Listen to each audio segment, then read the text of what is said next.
되게 사람들이 제가 단상에 서면은 긴장한 얼굴로 저를 바라보십니다. 왜냐하면 여자가 설교하는 경우는 거의 들어보지를 못했기 때문에 도대체 저 여자가 무슨 이야기를 할까? 익숙하지 않은 데서 오는 불편함 같은 것들을 느끼게 됩니다. 저는 이 자리에 섰는데 굉장히 든든합니다. 통역이 중고등학교 동창이에요. 제 동창을 옆에 통역으로 세우고 이렇게 제가 설교하게 될 날이 올 줄은 정말 꿈에도 생각하지를 못했습니다. 자, 여러분, 제가 농아인교회에서 설교하는 것이 처음일까요? 아니면은 한 적이 있었을까요? 처음. 처음이라고 생각하시는 분 손 들어보세요. 아닐 것이다. 저렇게 질문을 하는 걸 보니까 처음이 아닐 것이다 하고 눈치 빠르신 분들. 처음이 아닐 것이다. 여러분, 제가 처음이 아닙니다.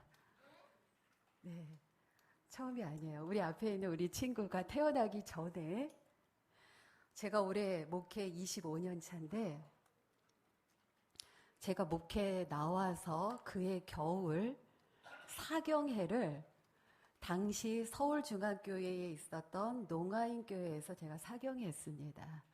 저의 첫 사경회가 목회 나와서 처음 사경회가 바로 농아인교회였습니다. 기억하고 계신 분 계세요? 오래전에 20여 년이 훨씬 넘은 그 옛날에 웬 어떤 여자 하나 와서 막 목회 처음 나온 한 20대 전도사라고 와서 설교했던 거 기억나시는 분 아무도 안 계신 것 같아요. 네, 다시 한번 기억해 주시기를 바랍니다. 제가 그 오래전에 와서 여기가 사경회한 제 첫 사경회한 교회가 농아인 교회입니다. 인연이 그래도 좀 살짝 스친 인연이 있죠? 네, 앞으로 저를 보시면은 반갑게 인사 부탁드립니다. 네, 감사합니다. 누가복음 23장 39절에서 43절입니다. 제가 읽도록 하겠습니다. 누가복음 23장 39절, 43절 말씀입니다.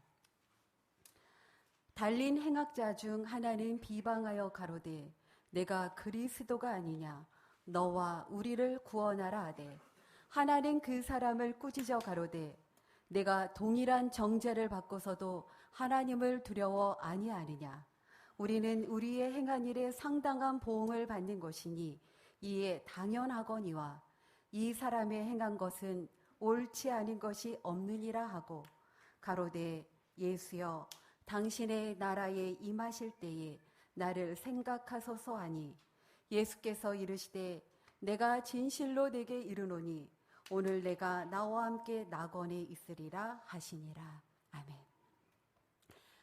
그리스도인들이 참 많이 부러워하는 성경상 인물이 있습니다. 누구일까요? 누구일까요? 바로 오늘 성경 말씀 본문에 나오는 강도입니다.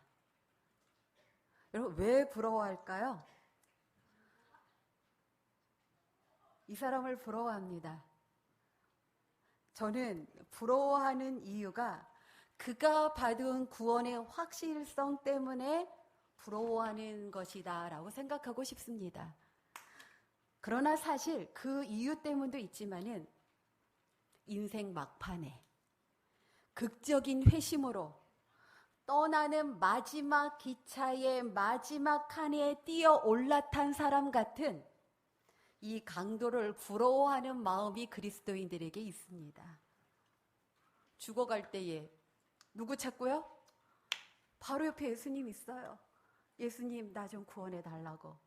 구원받았습니다, 여러분.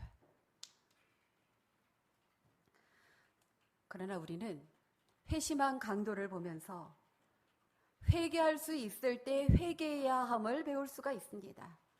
그때는 바로 내 생명이 살아있을 때입니다. 강도는 그 생명이 살아있을 때에 정말 마지막 순간에 감사하게도 구원받은 경우입니다. 이런 아슬아슬한 구원 여러분 부러워하지 마시기를 바랍니다. 지금 먼저 하나님을 먼저 찾고 하나님께 예배드릴 수 있다는 것이 얼마나 큰 축복이요 특권인지 모릅니다. 그래서 이 이유 때문에 강도 부러워하지는 마시고 내 삶이 살아있을 동안에 주님을 만나서 사망에서 구원으로 옮겼다라고 하는 그것에 감사하시기를 바랍니다. 두 번째로 회심한 강도를 통해서 우리가 배울 수 있는 교훈은 그 무엇도 우리의 구원을 방해할 수 없다는 것입니다. 강도가 예수님을 구주로 믿고 예수님을 인정했어요. 그리고 예수님이 그 강도를 용서하시고 구원을 약속해 주었습니다. 당시의 강도는 그 자신도 인정한 것처럼 가장 가혹한 사형 방법인 십자가에 처해질 만큼 아주 중대한 죄인이었지만은 그것이 그가 예수님을 개인의 구주로 영접하는 일에 어떠한 장애물이 되지 않았습니다. 그래서 무엇도 우리의 구원을 방해할 수 있는 것은 없다라고 하는 것을 명심하시기를 바랍니다. 세 번째로 회심한 강도를 통해서 배울 수 있는 교훈은 강도의 고백이 십자가에 달린 예수님에게 매우 큰 안위를 주었다는 것입니다. 아니, 예수님도 위로받아야 돼요? 여러분, 예수님도 위로받아야 될까요? 예수님도 우리의 안위가 필요합니까? 맞습니다. 모두가 예수님을 부인하고 모든 사람들이 예수님의 메시아이심을 믿지 못하고 그리고 예수님에 대해서 실망하는 그때에 누가 예수님에 대한 신앙 고백을 합니까? 강도가 예수님에 대한 신앙 고백을 합니다. 고통 속에서 죽어가던 예수님에게 들리는 말은 저가 남은 구원하였지만 자기는 구원할 수 없도다. 네가 정말 이스라엘의 왕이라면은 지금 십자가에서 내려와라. 그러면 우리가 믿겠노라. 조롱, 의심, 실망 가득한 소리들 뿐이었습니다. 그런데 우리 예수님께서 갈망하시는 것이 있습니다. 시대의 소망 191페이지에는 다음과 같은 영감의 기별이 있습니다. 우리의 구속주께서는 자기를 인정해 주기를 갈망하신다. 자기 자신의 피로 사신 자들의 동정과 사랑에 줄이고 계시다. 고마워하는 사랑의 표현을 고대하고 계시다. 여러분, 누가요? 예수님이요. 우리의 마음에서 영적인 생명이 시작되었다라고 하는 것에 대한 우리의 고마움과 사랑의 표현을 예수님께서는 갈급하고 계시다는 것입니다. 그래서 우리가 기도할 때에 하나님, 나를 구원해 주셔서 정말 감사합니다. 나를 사랑해 주셔서 정말 감사합니다. 라고 하는 사랑의 표현, 우리 예수님께 많이 하시기를 바랍니다. 아시겠죠? 예수님께서는 십자가에 달리시기 전부터 끊임없이 자신의 제자들에게 예수님의 죽음으로 제자들이 흔들리지 않도록 기도하셨습니다. 예수님의 첫 이적이 가나의 혼인잔치 이적입니다. 그 이적의 목적도 유대 지도자들이 예수님을 반대하는 것을 보고 제자들의 마음이 흔들릴까봐 그들을 굳건히 하도록 하기 위한 목적이 가나의 혼인잔치의 가장 큰 목적이었습니다. 오병이어 이적 이후 예수님을 왕으로 세울 것이 좌절되자 과연 예수님이 메시아이신지 불만과 불신의 제자들이 쌓여 있었습니다. 그러면서 갈릴리 호수를 건너가면서 그 배 안에서 제자들의 마음은 의심과 불신과 투덜거림이 가득했습니다. 그때 폭풍이 닥칩니다. 예수님께서 무리를 걸어가시는 이적을 제자들에게 보여주십니다. 그리고 그들의 불신과 불평을 잠재우고 예수님의 메시아이심을 드러내시며 폭풍 가운데 있는 제자들을 구원해 내셨습니다. 그 십자가가 점점 다가오고 예수님의 죽음에 대해서 제자들에게 아무리 이야기를 해도 도무지 깨닫지 못하는 제자들을 위해서 예수님께서는 산 위에서 변화되시는 모습도 보여주었습니다.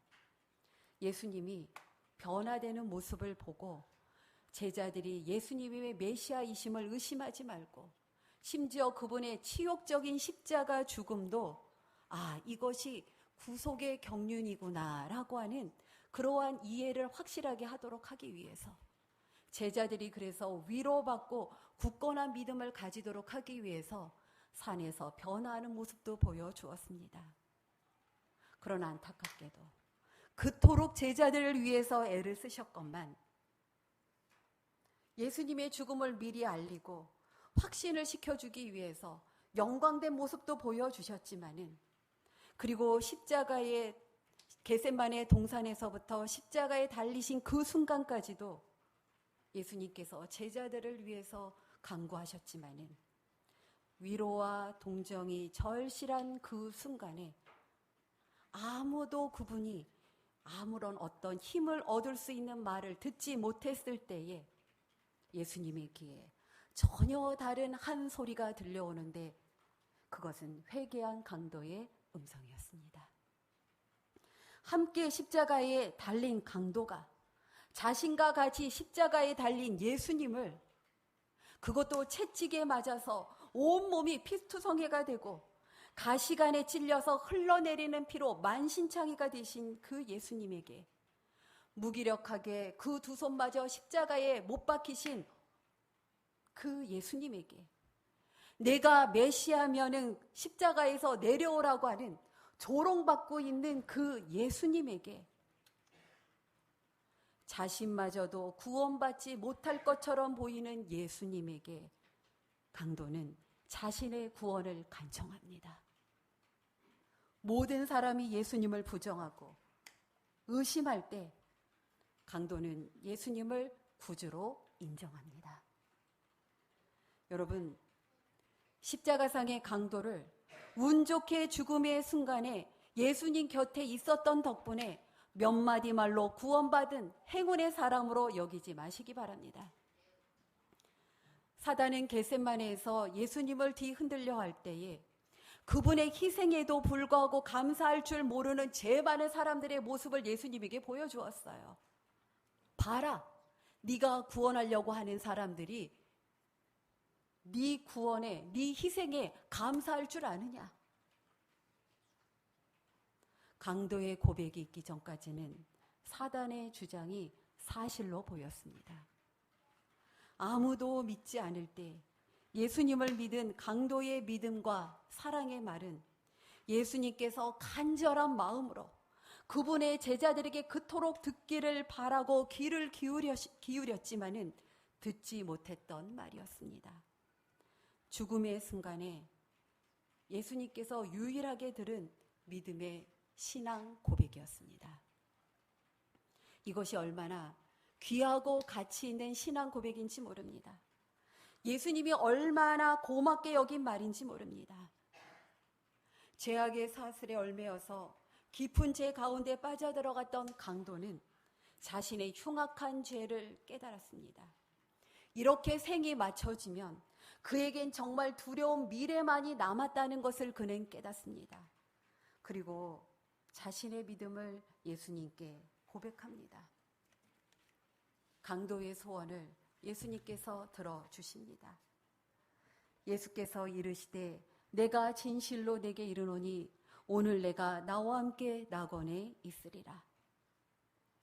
여러분, 예수님의 이 말은 이상할 것이 없습니다.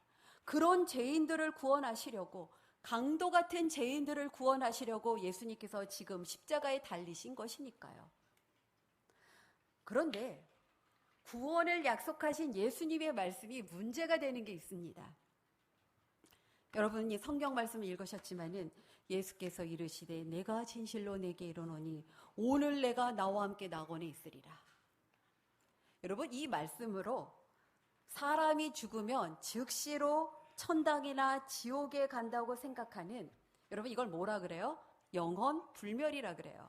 영혼 불멸을 믿는 사람들이 그들의 주장을 확실하게 하고자 제시하는 성경절이 바로 이 성경절입니다. 십자가상의 강도가 그날 천국에 갔습니까? 안 갔다는 걸 알아요. 왜냐하면 3일 후에 예수님께서는 내가 아직 아버지께로 올라가지 못하였다라고 말씀하십니다. 영혼 불멸에 의하면은 예수님 같으신 분은 돌아가시자마자 어디에 가셔야 되는데?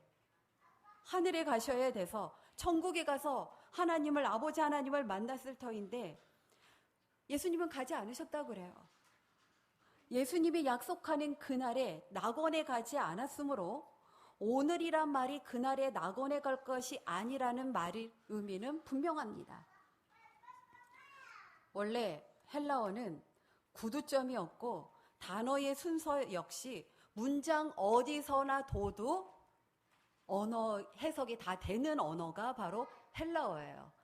그래서 신학과 들어가서 공부하는 신학생들에게, 특히 외우기 싫어하는 신학생들의 머리를 가장 골치 아프게 하는 것이 헬라어입니다.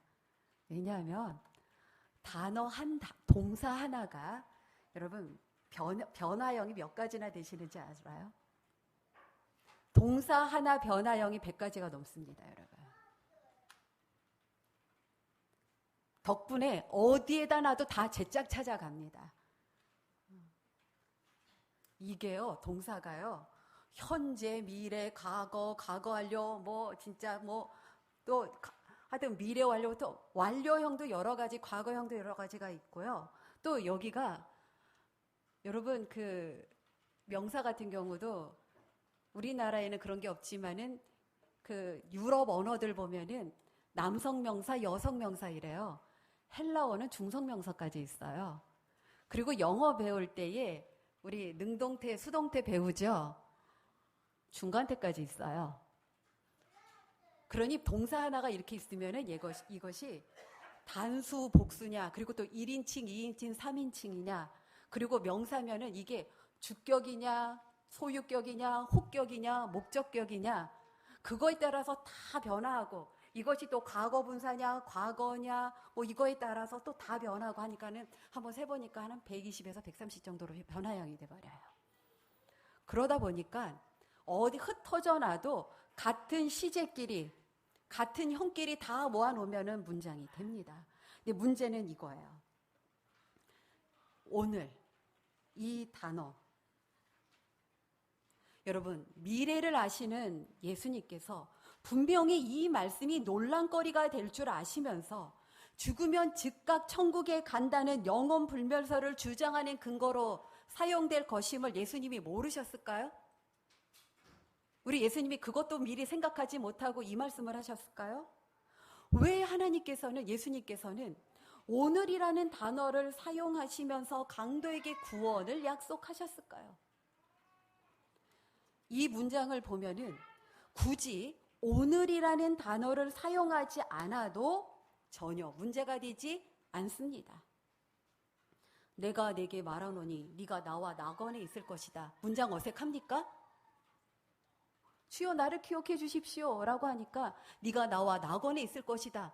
오늘이라는 단어를 빼도 전혀 이 문장이 문제되지 않습니다. 아주 매끄럽게, 오히려 오늘이라는 단어를 집어넣은 것이 약간 문장이 좀 부자연스러운 면이 없지 않아 있습니다. 저는 오늘 왜 예수님께서 굳이 오늘이라는 이 단어를 사용하셨을까?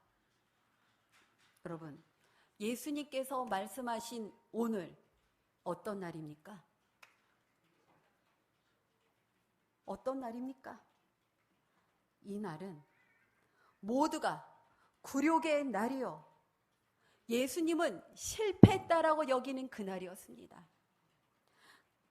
그리고 이 오늘 어쩌면은 가장 비참하고 소망이 없이 인생을 망칠 뻔한 사람이 구원받은 날이기도 합니다. 그렇죠? 예수님께서 말씀하신 오늘은 그저 평범한 날이 아니었습니다. 온 인류의 운명이 결정된 엄청난 날이었습니다. 여러분, 오늘이란 단어는요, 문장이 헬라어는 구두점이 없기 때문에 앞에 문장에 대갖고 내가 오늘 너에게 말하노니 라고 할 수도 있고 또 오늘 네가 나와 함께 낙원에 있다 이렇게 말할 수도 있는 그러한 문장입니다. 그런데 중요한 거는 이 날은 모든 사람들이 생각하듯이 실패의 날이 아니었다는 것입니다. 마치 그날은 사망이 자신의 권세를 주장하는 날처럼 보이지만은 여러분, 예수님께서 말씀하신 그 오늘은 구원의 날이었습니다. 위대한 구속 사업이 성취된 날이었습니다. 인류의 운명이 바뀐 날이었습니다. 강도뿐만이 아니라 예수님의 십자가 옆에 있던 강도뿐만이 아니라 온 인류의 운명이 바뀐 날, 온 우주가 안전해진 날이 바로 오늘이라고 한 바로 이 날이었습니다. 사단의 정체와 본질이 폭로되어서 그의 반역의 성격이 분명히 드러난 날이었습니다. 사단의 가면이 벗겨져서 다시 하늘에서 그들이 있을 곳을 얻지 못하게 된 날이었습니다. 계시록 12장 8절에서 10절에 보면 다음과 같은 말씀이 있습니다. 내가 또 들으니 하늘에 큰 음성이 있어 이르되 이제 우리 하나님의 구원과 능력과 나라와 또 그의 그리스도의 권세가 나타났으니 우리 형제들을 참소하던 자, 곧 우리 하나님 앞에서 밤낮 참소하던 자가 쫓겨난 날입니다. 예수님의 십자가 죽음으로 율법은 준수되어야 하고 그분은 의로우신 분이심이 온 우주에 밝히 드러난 날이 바로 오늘이었습니다. 죄 지은 인류 대신 예수님께서 대신 십자가에 달려 죽으심으로 하나님의 사랑이 온전히 드러난 날이었습니다. 예수님은 죽음에 정복당한 분이 아니라 정복자였습니다. 그분은 승리자였습니다. 패배와 암흑의 날이 아니었습니다. 그날에 강도에게 구원이 약속되었습니다. 여러분, 창세기 3장 15절에 아담과 하와에게 하신 약속이 이루어진 대망의 오늘, 내가 내게 말하노니 내가 낙원에 나와 함께 있으리라. 이것이 바로 예수님의 본래의 의미였던 것입니다. 범죄로 인해서 낙원을 잃어버리고 더 이상 사람은 하나님과 함께 낙원에 있지 못하게 되었습니다. 그런데 오늘 예수님의 십자가 희생으로 낙원에 살 수 있는 그 축복이, 하나님과 함께 낙원에 살 수 있는 그 축복이 회복된 날이었습니다. 다시 하나님과 사람이 함께 낙원에 거할 수 있게 되었습니다. 당신의 나라가 임하실 때 나를 생각해 달라는 강도의 간청에 그래, 내가 너를 기억하겠다라고 하는 그런 단순한 대답 대신 예수님께서는 오늘 내가 내게 말하노니 함께 낙원에 있게 될 것이라는 말씀으로 응답하신 것은 굉장히 의미심장합니다. 바로 오늘이 진정 문자 그대로 함께 낙원에 있을 수 있게 범죄의 대가가 치루어지는 날이기 때문입니다. 여러분, 그래서 예수님이 오늘이라는 단어를 넣으신 것입니다. 오늘. 이제 하나님과 사람이 다시 어디에서요? 낙원에서 함께 낙원에 있을 수 있게 된 날이기 때문에 그렇습니다. 여러분, 감사하지 않으십니까? 정말 감사한 거예요. 만일 그날에 예수님의 십자가 희생이 없었더라면, 예수님이 그날에 돌아가시지 않으셨더라면, 예수님께서 그날에 우리의 구원을 실패하셨더라면은 함께 낙원에 있는 그 축복은 우리에게 영영이 사라져버리고 없어졌을 것입니다. 그래서 예수님께서 여러분 마지막 십자가상의 말씀 중에 무슨 말씀이 있어요? 다 이루었다. 여러분, 인류의 구원이 이룬 날입니다. 다 이루었다. 아담과 하와가 쫓겨난 그곳에 다시 이제 있을 수 있게 된 날이 바로 오늘이기 때문에 여러분, 예수님께서는 내가 오늘 내게 말하노니 내가 나와 낙원에 함께 있을 것이다 라고 하는 약속을 주신 것입니다. 엄마는 그래도 되는 줄 알았습니다 라는 시가 있습니다. 굉장히 참 많은 분들에게 신금을 울리고 알려진 그러한 시입니다. 하루 종일 밭에서 죽어라 힘들게 일해도 찬밥 한 덩이로 대충 부뚜막에 앉아 점심을 때워도 한겨울 냇물에 맨손으로 빨래를 방망이 칠해도 배부르다 생각 없다 식구들 다 먹이고 굶어도 발뒤꿈치 다해져 이불이 소리를 내도 엄마는 그래도 되는 줄 알았습니다 라고 하는 그러한 시예요. 손톱이 깎을 수조차 없이 닳고 문드러져도 아버지가 화내고 자식들이 속썩여도 전혀 끄떡없는 외할머니 보고 싶다는 말도 그것이 그냥 넋두리인 줄만 알았다는 그것은 이 모든 고생과 희생이 엄마에게는 당연한 줄 알았다는 그러한 시입니다.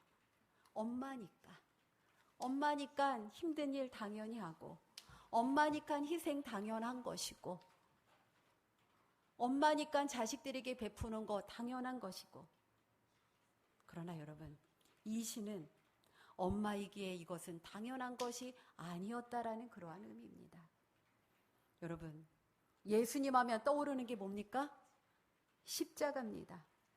예수님과 십자가는 결코 분리될 수 없는 것이지만은 예수님이 당하셨던 고통과 고난이 하나님이기에 당연한 것이다 라고 생각하면 안 됩니다.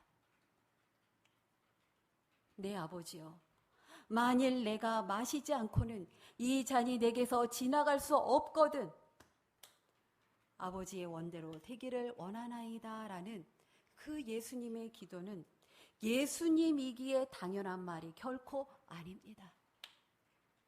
예수님은 범죄한 인류가 멸망당하도록 버려둘 수도 있었습니다.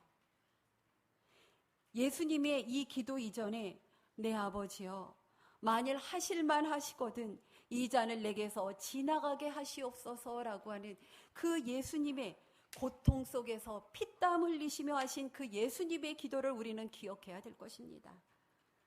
예수님이 겪은 육체적, 심적 고통이 하나님이기에 그래도 되는 것이 아닙니다. 하나님이시니까는 당연한 것이 아닙니다. 예수님이니까는 그저 저 십자가 당연한 것이다 라고 받아들이지 마시기를 바랍니다.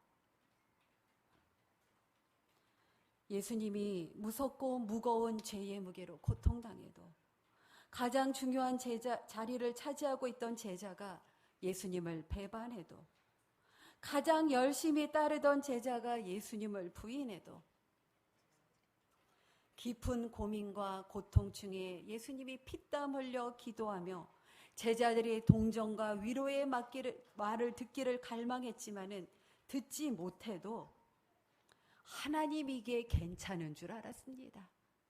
하나님이기에 그래도 되는 줄로 우리는 생각하고 있습니다. 인류가 범죄한 결과를 예수님이 지는 것은 하나님이시기에 당연히 그래야 되는 줄 우리는 알고 있습니다. 그러나 이거는 당연한 것이 아닙니다. 오래전 나온 패션 오브 크라이스트라는 영화가 있습니다. 예수님의 마지막 12시간을 가장 사실적으로 묘사했다는 평을 듣는 영화입니다.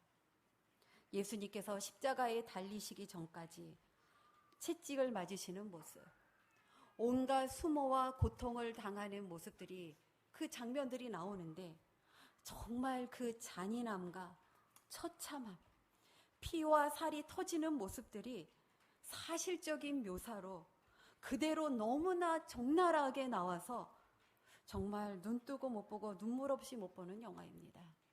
예전에 제가 있던 어느 한 교회에서 이 영화가 나왔을 때 어느 한 시간에 한번 저녁 시간에 이거를 한번 이렇게 일부분을 보여드린 적이 있어요.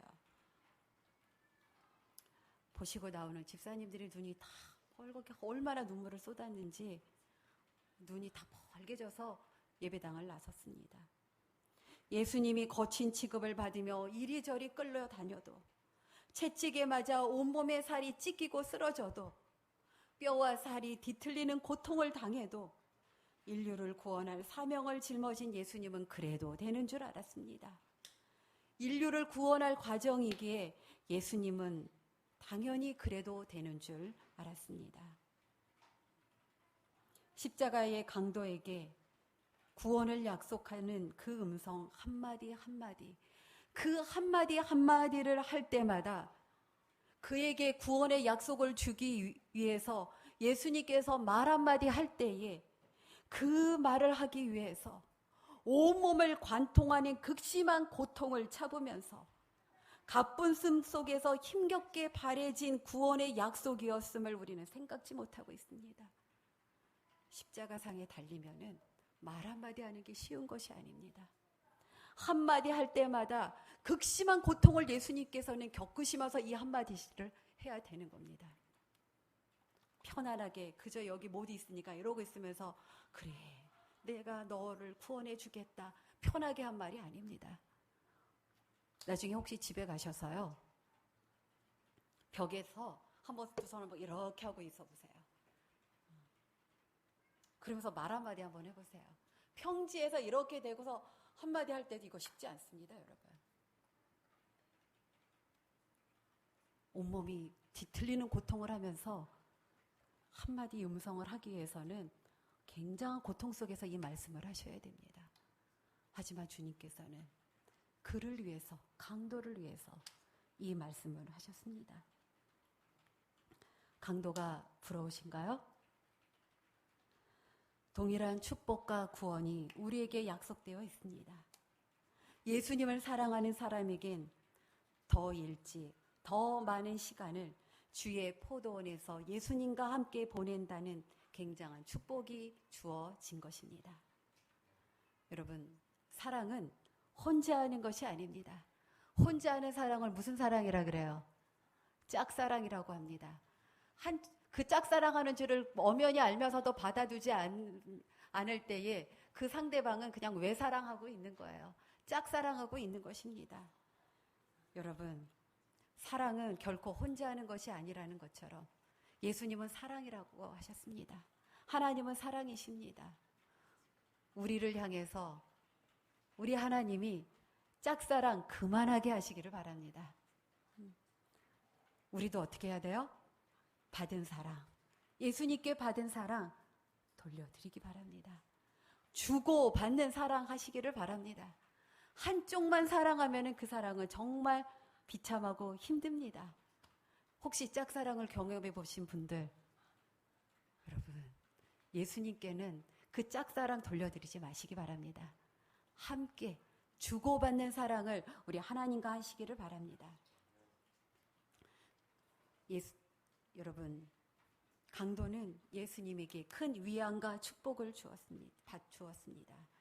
예수님과 받은 사랑, 예수님께 돌려드리고, 그리고 우리 옆에 있는 사람들에게 그 사랑 나누어 주면서 진정한 사람을 예수님과 그리고 옆에 있는 성도들과 함께 주고 받는 저와 여러분이 되기를 바라면서 말씀 마치겠습니다.